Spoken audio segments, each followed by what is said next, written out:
தமிழ்நாடு சட்டமன்ற தேர்தல் அறிவிப்பு விரைவில் வெளியாக இருக்கு. கூட்டணிகள் கிட்டத்தட்ட இறுதியும் செய்யப்பட்டிருக்கு. ஒரு சில கட்சிகள் மட்டுமே தங்கள் நிலைப்பாட அறிவிக்காம இருக்காங்க. அந்த வகையில தான் தேமுதிக நிலைப்பாடு குறித்து எதிர்பார்ப்புகள் அதிகமா எழுந்திருக்கு. இந்த நிலையில திமுக, அதிமுக இரண்டு கட்சிகளுக்கும் சம பலத்துடன் இருப்பதாக கூறியுள்ள தேமுதிக விஜய பிரபாகரன் தங்களுக்கு இத்தனை தொகுதிகள் வேண்டும் என்பது பற்றியும் வெளிப்படையாக பேசியிருப்பது பரபரப்பையும் கிளப்பியிருக்கு.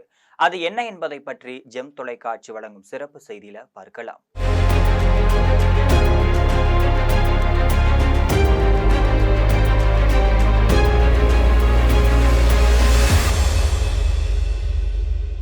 சட்டமன்ற தேர்தல் அறிவிப்புக்கு குறுகிய காலமே இருக்கு.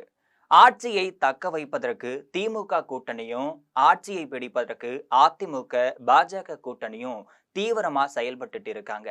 நாம் தமிழர், தாவேகா கட்சிகளும் களம் காண்பதால 4 முனை போட்டிகள் நிலவ இருக்கு.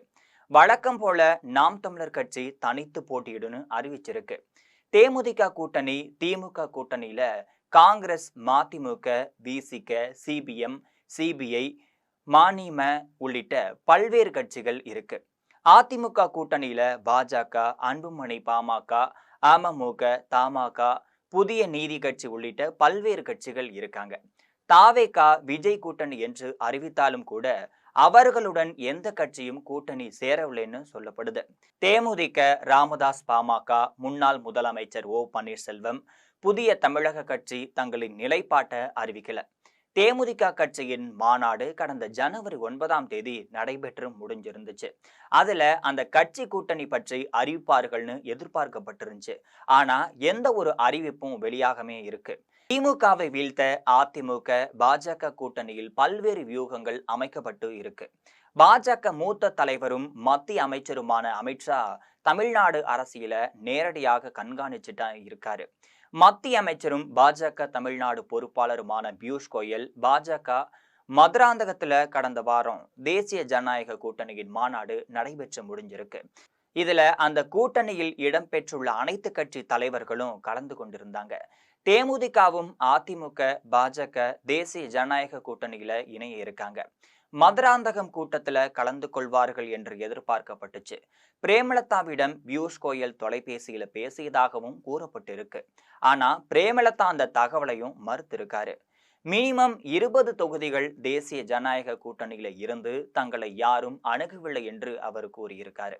இந்த நிலையில தான் தேமுதிக திமுகவுடன் பேச்சுவார்த்தை நடத்தி வருவதாகவும் சொல்லப்படுது. எந்த கூட்டணியில இடம்பெறுவது என்பது பற்றி தேமுதிக ஆலோசனையும் நடத்திட்டு தான் இருக்காங்க. கிருஷ்ணகிரி தேமுதிக நிர்வாகியின் இல்ல நிகழ்ச்சியில அக்கட்சியின் இளைஞரணி செயலாளர் விஜய பிரபாகரன் கலந்து கொண்டிருந்தாரு. அப்போது அவர் பேசும் பொழுது என்ன சொல்றாருன்னா, தமிழ்நாட்டுல தற்போது திமுக மட்டும் இல்லாம அதிமுக கூட்டணி சம பலத்துடன் இருக்கிறாங்க. இரண்டு கட்சிகளும் தலா 170 தொகுதிகளை போட்டியிட திட்டமிட்டு இருக்காங்க. தேமுதிக எந்த கூட்டணியில இடம்பெறுகிறதோ அந்த கூட்டணி தான் வெற்றி பெறும். எல்லா கட்சிகளுக்கும் ஒரு கணக்கீடு இருக்கு. அப்படி எங்களுக்கும் ஒரு கணக்கீடு இருக்குன்னு சொல்லியிருக்காரு. எங்களுக்கு 20 முன்னாள் எம்எல்ஏக்கள் 20 பேருக்கு சீட் வழங்க வேண்டும்னு சொல்லியிருக்காரு.